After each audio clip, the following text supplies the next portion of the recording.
கிறிஸ்துவுக்குள் மிகவும் பிரியமான தேவனுடைய பிள்ளைகளே, இந்த காலை நேரத்திலே உங்களை சந்திப்பதிலே மிகுந்த மகிழ்ச்சி அடைகிறேன். இன்றைக்கும் தியானத்துக்கு எடுத்துக்கொண்ட வேத வசனம் எஸ்தரின் புஸ்தகம் 4ஆம் அதிகாரம் 16வது வசனம். இவ்விதமாய் சட்டத்தை மீறி ராஜாவிடத்தில் பிரவேசிப்பேன், நான் செத்தாலும் சாகிறேன் என்று சொன்னான். சட்டத்தை மீறி ராஜா கிட்ட போகணும்னு எஸ்தர் சொல்லுகிறார். ஏன் அப்படின்னு சொன்னால், ராஜா செங்கோலை நீட்டினாதான் போக முடியும். அப்படி செங்கோலை நீட்டாமல் போனால் இவள் மரணத்துக்கு ஆளாயிடுவாள். ஏன் இப்படி சொல்கிறா அப்படின்னு சொன்னால், யூத குலத்தை ஆமான்கிறவன் சதித்திட்டம் தீட்டி ராஜாவினிடத்தில் கையெழுத்து வாங்கி இதை அந்த தேசம் முழுவதும் அனுப்பிட்டான். அதனால் சூசான் நகரமே கலங்கி போயிருக்கு, மக்கள் கலங்கி போயிருக்காங்க. யூத குலத்தை எப்படியாவது காப்பாற்றுவதற்காக இந்த வார்த்தையை எஸ்தர் மொர்தெகாய் இடத்துல சொல்கிறான். அன்பு தேவனுடைய பிள்ளைகளே, 2004ஆம் ஆண்டு அந்த ஒரு நோபல் பரிசு ஒரு அம்மையாருக்கு கொடுக்குறாங்க, ஒரு சகோதரிக்கு கொடுக்குறாங்க. அவங்க பேர் யாருன்னு சொன்னீங்கன்னா பங்காரி மாத்தாய் அப்படிங்கிற ஒரு சகோதரி. அவங்களுக்கு ஏன் இந்த அமைதிக்கான நோபல் பரிசை அவர்களுக்கு கொடுக்கிறார் என்று சொன்னால், அவர்கள் கென்யா நாட்டை சேர்ந்தவர்கள். ஏனென்றால் 3வது உலகப் போரில் தண்ணி பஞ்சம் ஏற்பட்டு போயிடும், இந்த மாதிரி மரங்கள் நட வேண்டுமே என்று சொல்லி அந்த ஊரில் உள்ள மக்களெல்லாம் திரட்டி ஒன்று கூட்டி எப்படியாவது மரங்கள் நடணுமே அப்படின்னு சொல்லி முயற்சி பண்ணுறாங்க. அப்போ எல்லாம் சொல்கிறாங்க, நீ ஒரு ஆள் இதை செய்ய முடியாது, பல பேர் நீ திரட்டினா தான் முடியும். இப்போ எல்லாம் அப்புறம் கோஆப்ரேட் பண்ண மாட்டேன்ட்டாங்க.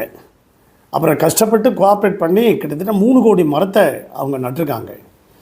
அப்போ அவங்க ஒரு கதை ஒன்று சொன்னாங்க. என்னென்னா, திடீரென்று ஒரு காட்டில் தீ பற்றி எரியுது. அப்போ மிருகங்கள்லாம் தப்பி ஓடுகிறது. அங்கே இருக்கிற வன விலங்குகளெல்லாம் எப்படியாவது இந்த தீக்கு நம்ம காப்பாற்றப்படணுமேன்னு சொல்லி ஓடுறாங்க. அப்போ ஒரே ஒரு குருவி மட்டும் அங்கே இருக்கிற பக்கத்தில் இருக்கிற தண்ணியை கொஞ்சம் கொஞ்சமாக கொண்டு அந்த தீயை அணைக்கிறதுக்கு பார்க்குது. எல்லா மிருகங்களும் கேலி பண்ணுது, கிண்டல் பண்ணுது. நீ என்ன இப்படி பைத்தியக்கார வேலை பண்ணுற, நீ தப்பிச்சு ஓடு அப்படின்ட்டு. இல்லை, நான் உங்களையெல்லாம் காப்பாற்றணும் அப்படின்னு அந்த குருவி பறந்து போகிறதா இருந்தால் பறந்து போயிருக்கலாம். இந்த வன விலங்குகளெல்லாம் காப்பாற்றணுமேன்னு சொல்லி கொஞ்சம் கொஞ்சமாக தண்ணி எடுக்க ஆரம்பித்த போது அந்த மற்ற வன விலங்குகளும் பரவாயில்ல, இந்த குருவி நமக்காக இப்படி பாடுபடுதுன்னு சொல்லி எல்லாரும் ஒன்று சேர்ந்து அந்த குளத்தில் இருக்கிற தண்ணியெல்லாம் கொண்டு வந்து அப்படியே அந்த தீயை அணைச்சாங்களாம்.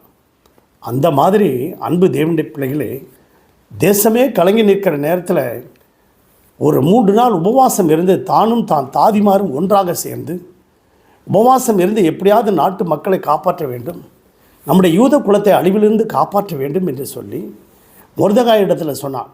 அப்போ மொர்தெகாய்கிட்டே சொல்லும்போது என்ன சொன்னான், நீங்களும் உங்களுடைய குழுவை சேர்ந்தவர்களும் சேர்ந்து நீங்களும் உபவாசம் இருந்து ஜெபம் பண்ணுங்க. பாருங்கள், அங்கே மொர்தெகாயினுடைய குழுவும் சேர்ந்து ஒரு மனதோடு ஜெபம் பண்ணுறாங்க. எஸ்தருடைய தாதிமார்களும் சேர்ந்து ஒரு மனதோடு சேர்ந்து ஜெபம் பண்ணுறாங்க. ஒரு ஆளாக செஞ்சிருந்தா இதை செய்திருக்க முடியாது. அதனால் 2 குரூப்பும் சேர்ந்து அந்த ஒரு மனதோடு ஜெபித்ததுனால அங்கே எஸ்தரின் புஸ்தகம் 9ஆம் அதிகாரம் 1வது வசனத்தில் காரியம் மாறுதலாய் முடிந்தது. எந்த ஆமான் மக்களை அழிக்கணும்னு திட்டம் போட்டானோ அதே ஆமான ராஜா தூக்கில் போட்டாங்க. இந்த சத்தத்தை கேட்டுக்கொண்டிருக்க அன்பு தேவனுடைய பிள்ளைகளை, நீங்களும் நானும் ஒரு மனதோடு ஜெபிக்கும்போது மத்தேயு 18:19 ஒரு மனதோடு நீங்கள் ஜெபம் பண்ணிங்கன்னா கணவன் மனைவியும் குடும்பத்திலையும் சபையிலையும் தேசத்திலையும் ஒரு மனதோடு நாம் ஜெபம் பண்ணும்போது தேசத்தை காப்பாற்ற முடியும், வீட்டை காப்பாற்ற முடியும். உங்களுக்காக ஜெபிக்கட்டுமா?